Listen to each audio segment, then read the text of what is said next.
almost the same area. You gotta love the Delmarva Peninsula. Yeah. And the Eagles. And the Eagles. Don't forget it. But I will tell you this, guys. I've fished with Glenn several times, and every time I've been on my birthday, and last year it was with Billy, this past year it was with Glenn alone. And if you ever have indigestion or hiccups for over 24 hours, don't go on his boat because it doesn't go away. On my birthday, for over 24 hours, I had non-stop hiccups and could not stop it. Couldn't get anywhere. But I promise you this, every time I've gone out, the coolers come back slap full of fish. And when he says we're going to catch this, this, and this, we're going to catch this, this, and this every time. So we have a little bit of fun. A little bit. So Captain Glenn Taylor. Thanks, guys. I really appreciate you getting invited back here twice. I was surprised. First time, you don't know what to expect, but inviting me back twice. I would like to tell a real quick story and actually show this before I begin. My son couldn't make it tonight because he has soccer, and it was like his first soccer practice in like 2 or 3 weeks. So he's starting to look like me. So I said, son, you need to get out there. So he's pretty disappointed. He wanted to come over here, and he's fishing tournaments. Well, last year he fished it, and he fished in the youth division. It was actually the year before. And he won the youth division, and he won this rod and reel right here.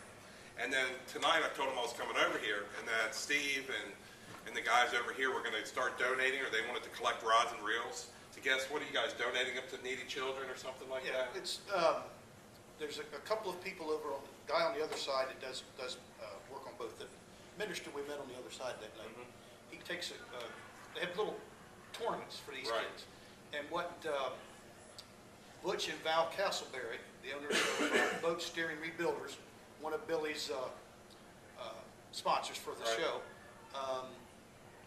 are going to piece them back together. You know, if they're going to take what they can and make whole from what they've got. Right. And then we'll give those to the kids for them to take with them when they leave that tournament. That's what they want to do. So my son is on the internet, and he's reading and all that, and he knew that they were looking for donations. He goes, Dad, will you please give this to Mr. Hoffman? I won this at his tournament, and I want to make sure that a needy child. So what you guys are doing, I really want to appreciate it. It really reflects on me. I'm proud, to be part of you guys, and you're inviting me over here and stuff. And my son wanted me to make sure that Mr. Hoffman got this. He wanted it. He said he appreciates it.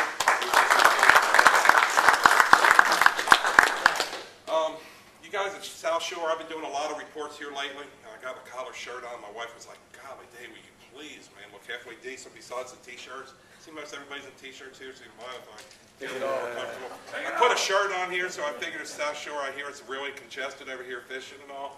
So I figured, man, maybe this shirt here would help everybody. Just a little joke. I'm here to talk tonight with you guys about sheephead. Right? Boy, I don't know if there's a fish in the bay that gets a really bad rap as bad as a sheephead, or gets praised like a sheephead. Right? People say, oh, it's a sheephead. I mean, how many different names is out for that fish? I mean, I know like 3 or 4 different names for a sheephead. Anybody else got another name for them? River chicken. What is that? River chicken. River chicken? That's a new one I've never heard of. River chicken. Anybody else? Convict. Convict fish. You got the stripes on there, right? Mother-in-law fish, I think I've heard, or is that something? I think that's oyster toad, right? But we call them goats. I guess over there, I've always called a sheephead a goat. So it's a fish that, like I said before, it kind of gets shunned upon. It's kind of ugly looking. It's got big spikes. But boy, if you really look at it, they're pretty easy to catch, right? Not bad. If I can do it, they're really These guys were caught 15 the last time, so man, if you want to share some tips and all, we get you talking again. That's a great job. You have a really big limit, right? 15 a person. I mean, that's more sheephead or fish than anybody needs. But at least, FWC and the Gulf Council hasn't come in and said, hey, you're only allowed 1 sheephead on the full moon every 3rd month, and you got to stand on 1 leg to catch it, right? So you got big limits on them, right? They're fairly easy, and they're plentiful. So it sounds like it's pretty good to me. And then the other side of it, you can catch them on light tackle.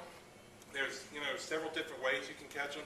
And then if you talk to the fly rod guys, I know we got one fly rod guy back. Anybody else likes to throw the long rod? We have another one here. You have one over here. Is there any fish that's harder to stalk than a sheephead on the flat in the middle of the winter in Tampa Bay? I know a redfish is tough, but I mean, how's your experiences on them? I call poor man's permit. Poor man's permit. They're about as hard. And I was talking to Captain Carlos on the way up here, and I said the only other achievement that I know in this area that's, looked upon any higher than catching a fish on a fly as a permit, and then the next one is a sheephead.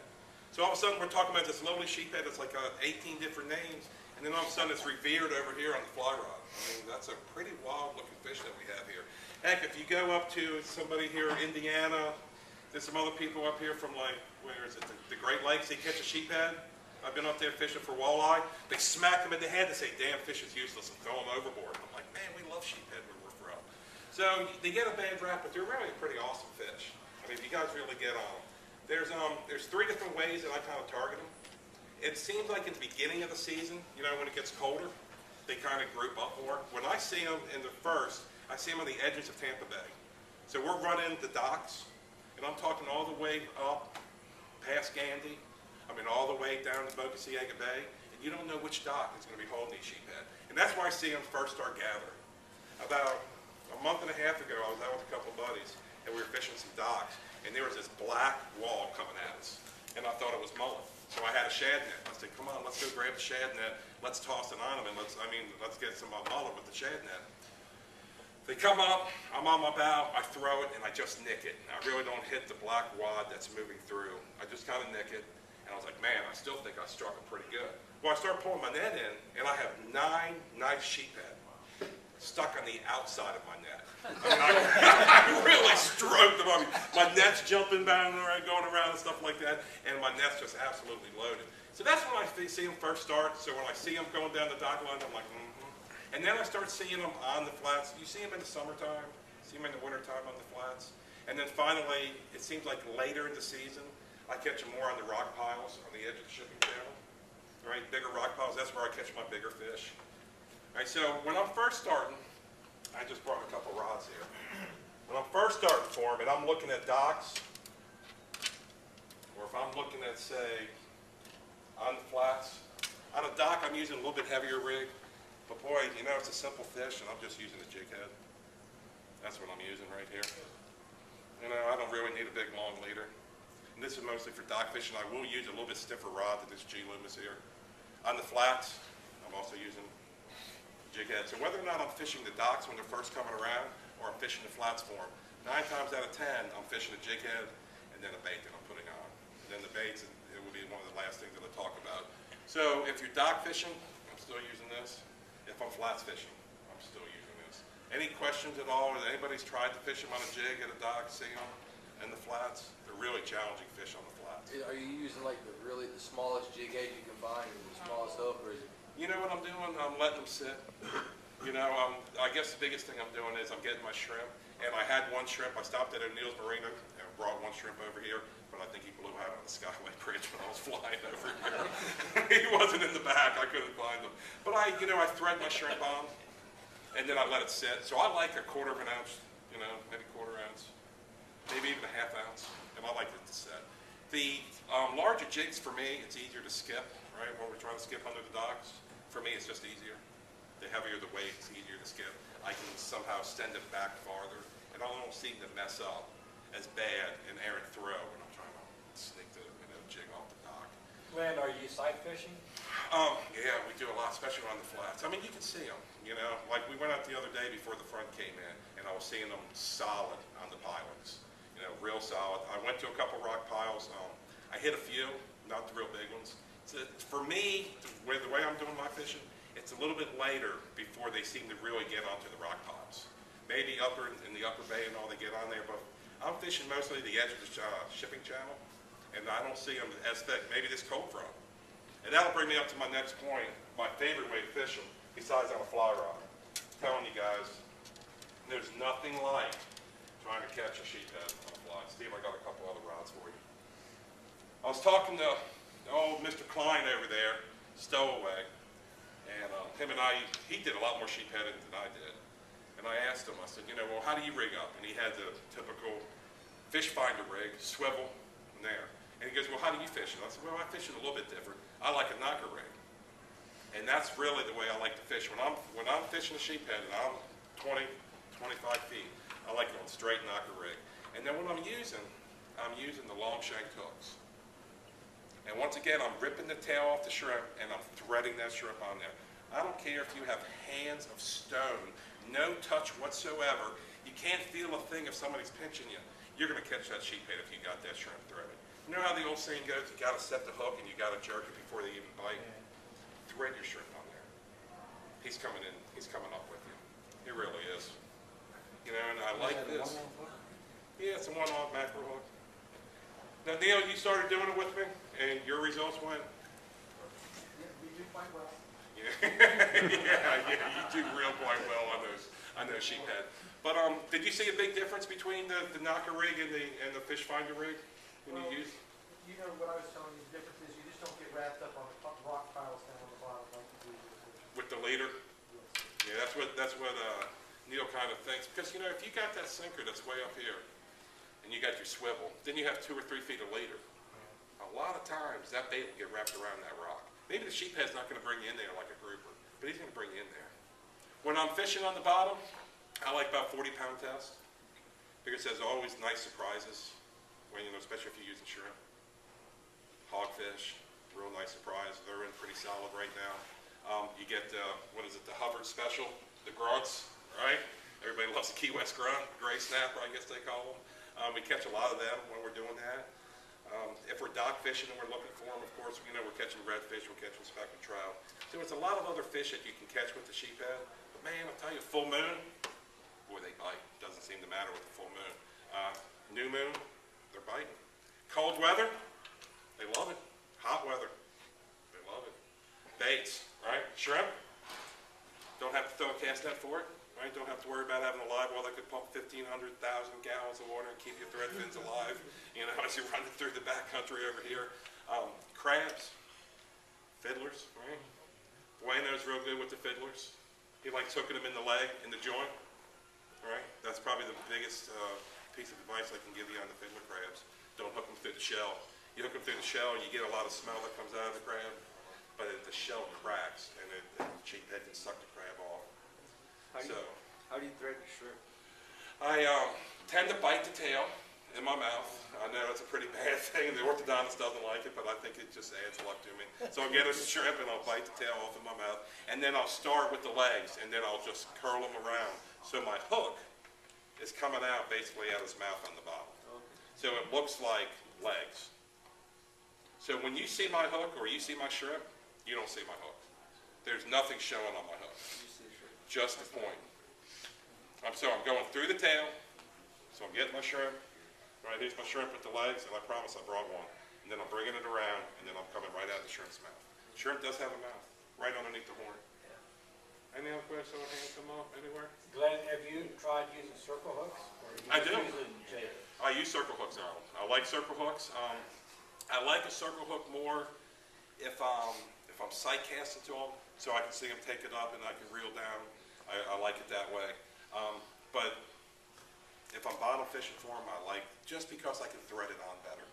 You know, it's just, for people that are coming down fishing, it's kind of tough if you're just putting them through the horn or you're putting them through the tail. But boy, when you thread them on there. And you know how I learned that trick? I learned it years ago bone fishing. When I used to go over Biscayne Bay, and it was really bad conditions, and we couldn't sight cast to the bonefish. So we would basically call booger fishing. We'd get a bunch of shrimp, cut it up in small chunks, throw it in a hole, wait for the bonefish to come in, and then we'd have a shrimp in there, thread it on. And sometimes we'd have a shrimp threaded on here, and then we'd have another shrimp right up here with the tail bit off too.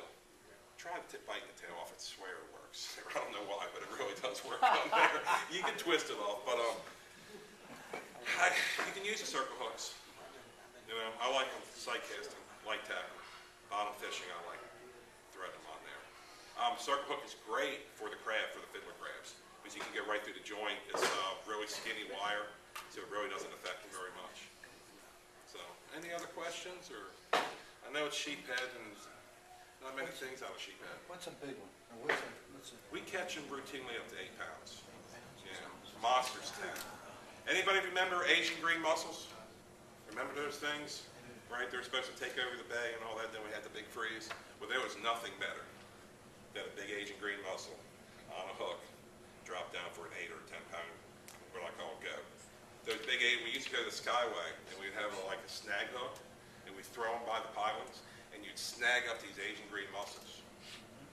Or when you get the Hoffmans that come over, I had Jay-Z, Jack came in, he was back from Afghanistan. Yeah. So you have the young bucks, right? There's only a couple rules. Strong back, weak mind. JC, Tiger, perfect candidates for it, man.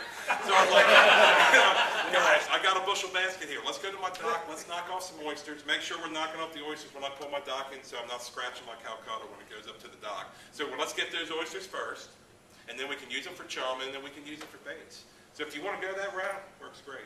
Just make sure you have the right guys on board. JC comes back at me, man, and he looks like he's, Edward Scissorhands. Blood's all over his hand and whatnot. And I'm like, come on, man, fill the bushel basket up. We need a little bit more. But just be careful. Wear gloves if you're going to go to the oyster. They work. Barnacles work. So much work to go together. You know, I fished them in North Carolina. Mm-hmm. And what we do there is you tie up to the bulkhead, Right. and then you take a scraper And and start, scrape the yeah, barnacles get a hoe or down something. and fish right into the Right in fire. there. Yeah. That's not bad. That's not a lot of And you work. have to hook them before you feel them. Yeah, boom. Yeah. There's a kid that used to work at O'Neill's Marina. His name was Eddie. He was an Asian guy. He was probably the best sheephead fisherman I've ever seen. He would also get a long shanked hook. He'd come visit me in John's Pass on the boardwalk. He goes, I'll be right back. And he would run to the dock where Hubbard's is, get 2 or 3 barnacles, put the barnacle on the hook with like 1 or 2 pieces of split shot, drift it by the dock, come up with a giant goat. Almost every time. And he was real good fishing before. Really was. So the sheephead guys, 3 different ways: docks, flats, and big rock piles later in the season. You want that 8-10 pounder.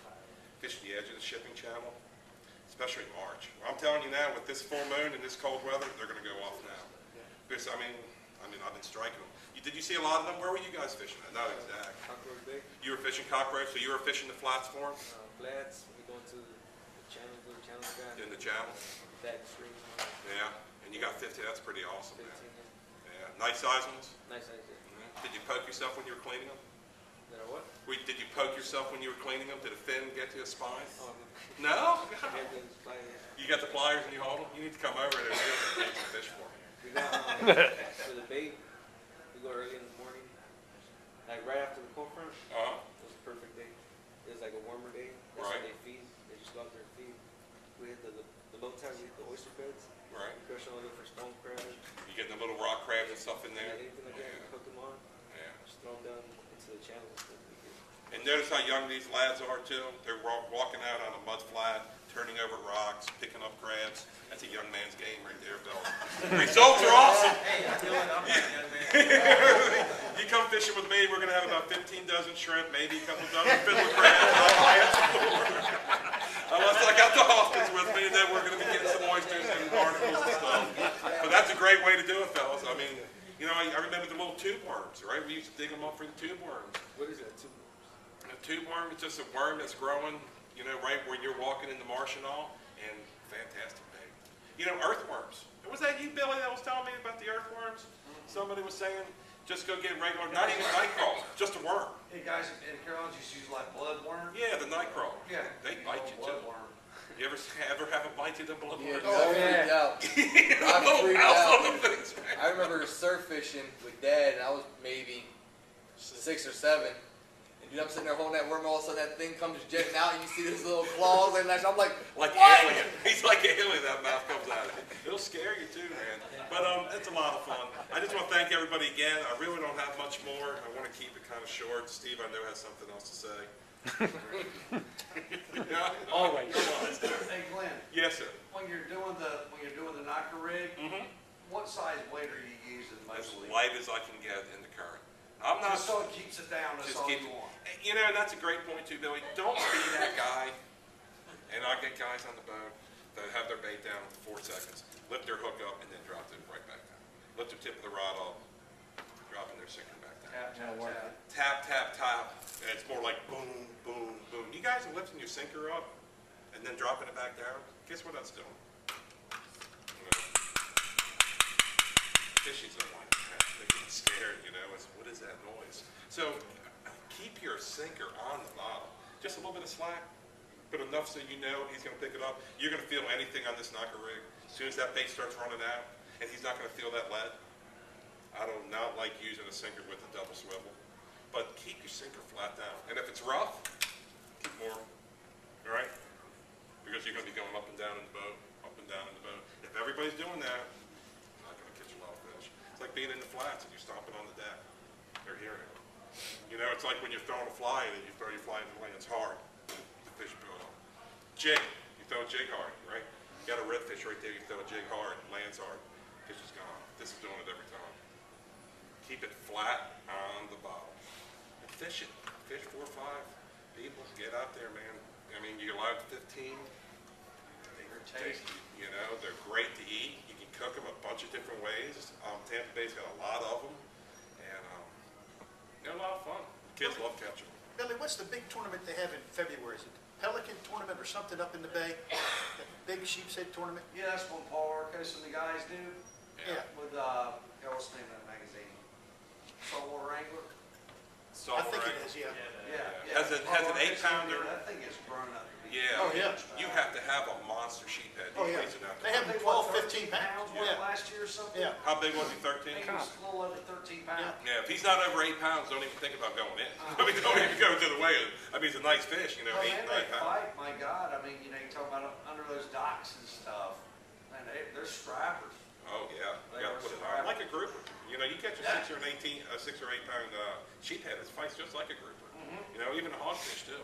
Like I say, they're tasty, they're pain in the butt to clean, I get stabbed every time I clean one, but it's But, well you worth know, the effort. right, you can fry them, right, you can boil them, make ceviche. How good is the ceviche with the sheephead? It's a white meat, so it's really good. Yeah, I he said mean- he had some boiled last night. How was it? That one of the best, That was awesome. Yeah. that's one of the best fish you can use for chowder. Yeah, make a chowder out of it and all that, Yeah, because it's a firm, real firm meat. right? I mean, really, let's go sheephead tomorrow. I mean, if the weather is. Hey, I'm Any gonna tell other you a fun questions? way to go sheephead fishing. You can actually legally go gigging for sheephead. Yeah, you can shoot them too with the bow. Yep. Yeah, you can throw a net on them. Yep. That's my favorite way of doing it. You just gotta have somebody there to count to make sure, because I'm telling you, fellas, they come in clouds, man. I mean, clouds. I'm looking for my fly rod first, my cast net second. So, any other questions at all anybody might have? Hey Glenn, Yes. you use an Albright knot to tie your leader on, or what do you use? What do I use on this one? An Albright's a great knot. A uni's a great knot. Whatever you're confident in, you know. And whatever knot you got here, I've got a, I think it's an Albright knot right here. I'm not even sure what I tied before I came here. Great knot. Anything that's going to hold, whatever you're confident in. Billy, what's your saying about knots? Can't tie a knot, tie a lot. So you better tie a knot that you're comfortable with, because you're gonna absolutely lose them at all. So, any other? What kind of a fly pattern do you use? I use a shrimp pattern. Shrimp. You know, some people might not even say it's got some lead head on it, and I use a sinking line. I know a lot of people don't use a sinking line. I know a lot of people like a floating line. It depends. If I'm fishing more than 3 feet, I'm using a sinking line. Yeah, it's tougher to cast, but boy, it just seems like I catch way more fish on the sinking line. I really do. And I'm using a shrimp pattern with the lead eyes on there. It's tougher to throw, especially if there's a wind and it comes back, you know. But you're going to get that. But I tell you, there's nothing more challenging. I mean, besides the permit here, there's nothing more challenging than get a sheephead on a flat to eat. You throwing a 5 weight or No, I like an 8, you know, or a 9. a little bigger? Just for me, because it's normally you have a lot of wind, so it's just the larger the rod, it just seems to be able to cast better into the wind. For me, anyway, you know. I'm like golf, you know, what's your handicap? My stroke. Kind of the same thing with the fly, you know. I'm doing a hack out there. If I get it out, 60 feet or something like that. But yeah, and I like a sinking line. I know most people don't like sinking lines. I think my sinking line, I fell in love with that offshore fishing because I like to get my fly down a little bit deeper. Like if I'm out there and I'm looking for like tuna or something like that, I like to get my glass minnow a little bit deeper. The sinking line, and I just got used to it. Gotcha. So unless I'm super skinny looking for trout or redfish, I'm using a sinking line and a fly that's got some lead on there. What do you like to use? Yeah, I got a real small, it's a bonefish pattern that I came up, but I put lead on it. It's a shrimp. Yeah, you put lead on it Yeah, as well. I put lead. Yeah. It's gotta be on the bottom when they get to it. Absolutely. If you throw it and it's sinking on their head, but it's gotta be on the bottom. Yeah, it's got to be sitting there. It's gotta be sitting there when they get to it. Yeah. That's the hard part. They don't swim in, cause I'm mostly back here in Little Cockroach, so I'm in 1 to 2 foot of water. Uh-huh. Cause I don't, and like you're tailing, We don't see reds tailing over here. If it's tail, it's a sheep's head. It's a sheephead, right? But a lot of people think they're redfish though. Yeah. And they say, how come that redfish didn't eat? Yeah. Yeah, because he's not a redfish. Yeah. Yeah, A but lot yeah, of it's our- shrimp pattern is mainly. Do you have legs on them? On your shrimp pattern? Well, yeah, kinda. Yeah, Yeah. yeah. No, I mean, it's real tiny. It's like a number 6, number 8 hook. Oh, really? Yeah. Okay. I'm tying a version of a big ugly. Well, yeah, because you're getting down deeper too. See, Get I'm down fishing, deeper. like I said, 1 foot, foot and a half water. Yeah, and you know, like Egmont Key, I love fishing out there near where those guys do the diving out there on that side of the rocks, you know, on the west Yeah. side.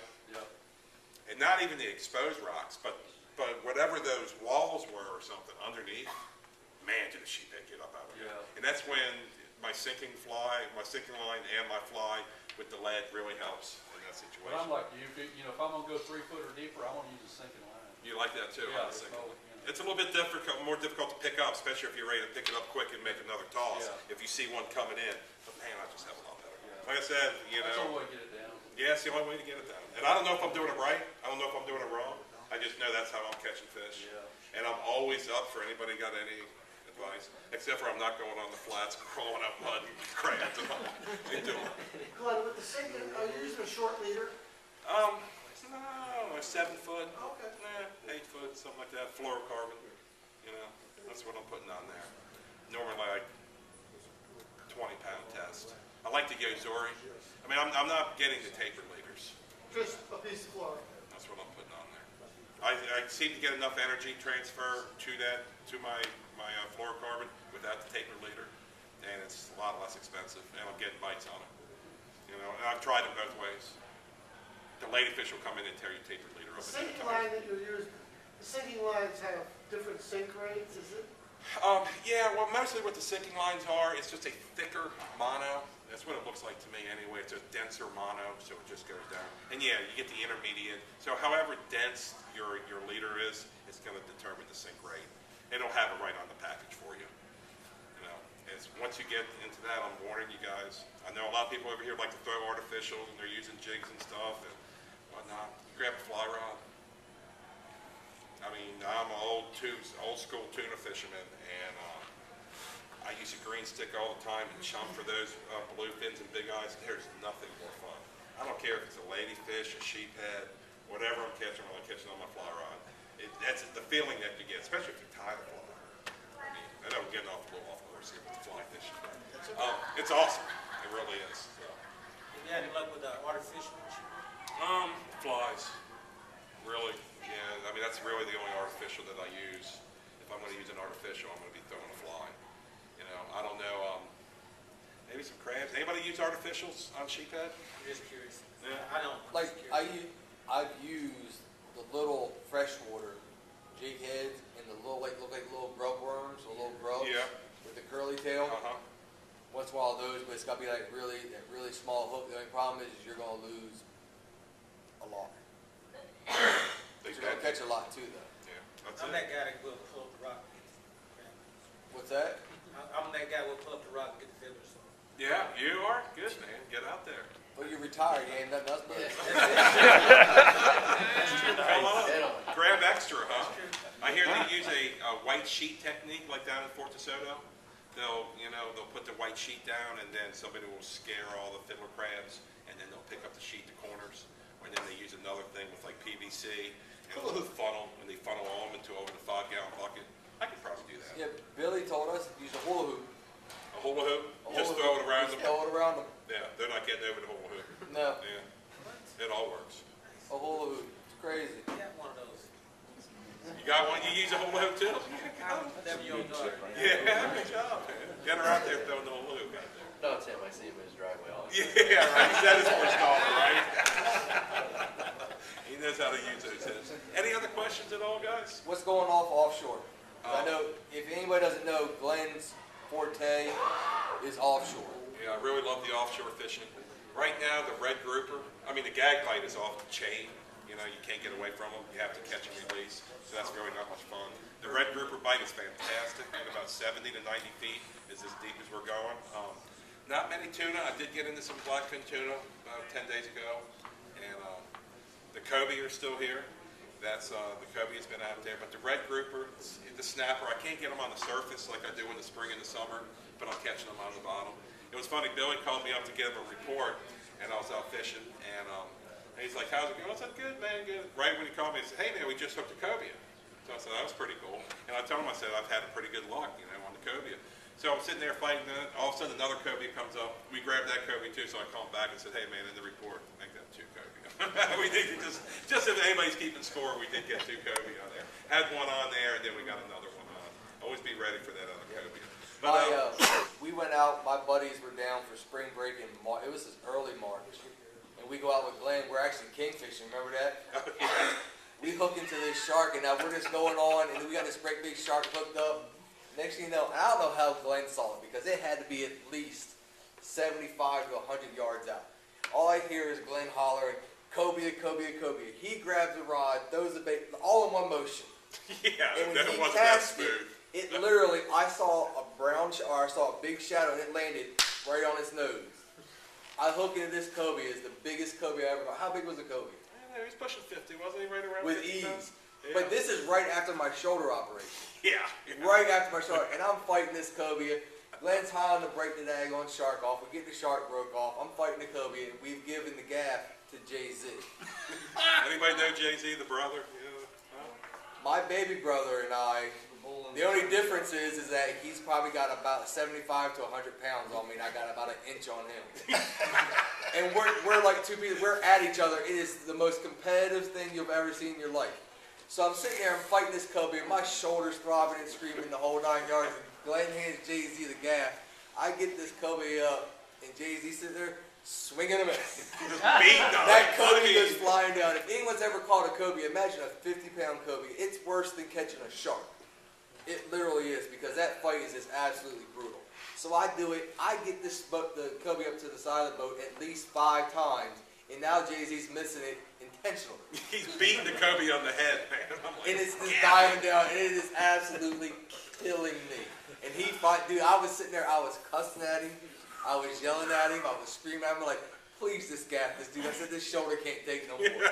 But we got in, it was a huge, monstrous cobia. Yeah, it's a nice one. It's been a great year for cobia. It was a great year for permit this year. Great year for mako sharks. Sailfish has been, they're hit and miss. It's been a solid year. Last year, 2013. So if we can have any type of year in 2014 like we did 2013, tight lines and smooth seas to a lot of you guys, man, I think we're going to have a great year. I really do. The baits are here. I mean, Your everything favorite's looks the good. mako, isn't it? And your favorite fish, the mako? Yeah, mako shark. Yeah, it's my favorite. It's a big bill fish with teeth. It's my favorite. Permit's probably my second favorite, and then a tarpon probably my third, and then snapper fourth, and then whatever else. I don't care. Sheephead. Every time we hook onto the tarpon, we always seem to lose it. Yeah. And we follow it with the rod, we Yeah. can never keep it. Yeah, they're tough to get on, boy. I tell you, they're okay to get a bite. Sometimes it's tough to get a bite, but boy, to keep them on there, that's tough. Using a big circle hook on them, Big circle. and they're still spitting it out. You jerk it back real hard Jerking back like 2 or 3 times. after you feel the weight, after the line's spinning. It starts pulling first. And Yeah. then I lost 17 in a row. 17. Like 3 years ago. I was on a stretch of 0 and 17. I thought I was Lost going to all lose of my mind. And then I got like 9 straight. It happened, man. You just got to hook more. And the more you hook, you get a better feel for it and all that stuff. But there's nothing like it, huh? Rather lose a tarpon than almost hook any other fish. Exciting, man, when you see that fish jump. Yeah, the big silver king coming out. I tell you, one of the biggest tarpon I've ever seen. I don't even know where he went now. Where's Will? Neil's son. There he is right there. We were fishing the Skyway Bridge. And I had a big, the current was like slowing down, or we had a strong wind and whatnot, so I threw an anchor, like drift sock back. You guys know what a drift sock is? It opens up. It's like 10 or 15 5-gallon buckets, and it swung my stern around so I could sit straight. And Will hooks a monster, and as soon as you hook a monster fish, everything goes wrong. Panic, chaos on the deck. Everything went wrong. Can't break us free. All right, I start up the engines, throw it in the back. First thing I do is get my big parachute wrapped up in one of my engines. Oh my God, you kidding me? Will's like, hurry up, Captain, hurry up. He's about to spool me, and I'm just, So I start another engine. I have twin, right? And I'm trying to turn around, and I can't because my sea anchor won't let me spin around. And he's got like 10 wraps. We hold it. But about an hour and a half later, Will got that fish in. That was one of my proudest fish with you. That or that big permit that you caught with me. That was pretty good too. That boy back there can fish.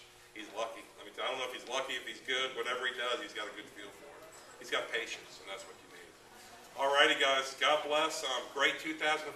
I hope everybody catches a lot of fish. Keep on supporting the old Southshore Anglers. I know I will, and really appreciate you guys inviting me out here for a second time. Thank you. Thanks.